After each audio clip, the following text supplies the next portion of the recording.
Hi, I'm Trevor London, and in this Pastor's Minute, I'm going to talk to you today about how to fight with honor.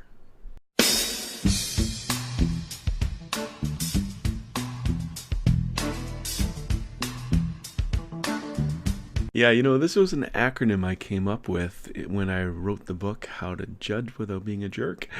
And over the years, I've kind of honed it down and added the U from the Canadian version of this word, and it's an acrostic. So honor is HONOUR. That's the Canadian version. I'm going to talk to you about all those different things.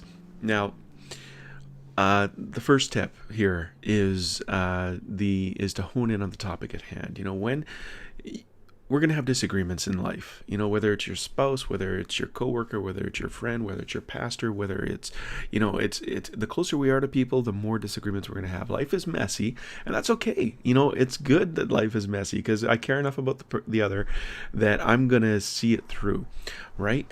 And I'm going to make it better. It's going to come through the messiness. It's going to be better, and honor is a great way to do that. So hone in at the topic at hand. Speak to the situation. Say, this is what you did and this is why it upset me. You don't want to go down those rabbit trails, right? Number two, only speak words of life. You cut out the sarcasm, the condemnation, and the shame. Shame has never done anything to positively change anyone. Sometimes there's guilt, and let the Holy Spirit move if, convict of guilt. Guilt is on what they did. Shame is on who they are. So cut out shame altogether from your talk.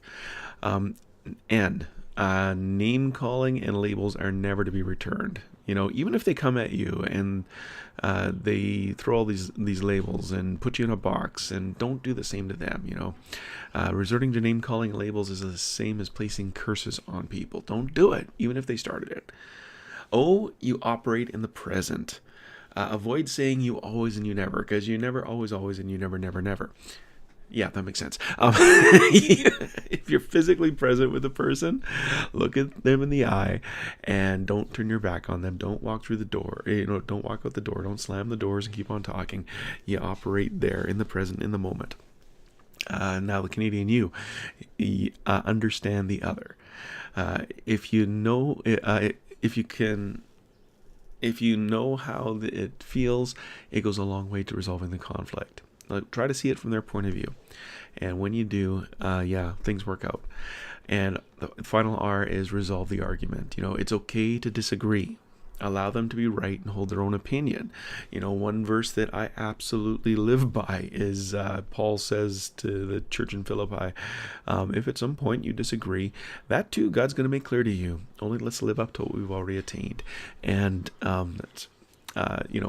sometimes that's what you have to leave it at. Don't go to bed angry. Don't bring up the argument again and again and again. Don't do it to rally support or to curry pity with your friends or your gossip partners. Don't do it. Continue to honor the other person and agree to disagree if that's what it comes to.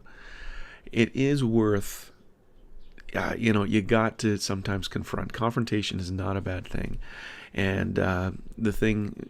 it's got to be words of life. It's got to be that encouragement. It's got to be, okay, we're going to fight, but we're going to fight by these rules. I'm going to honor you in this disagreement. Anyway, I hope that helps.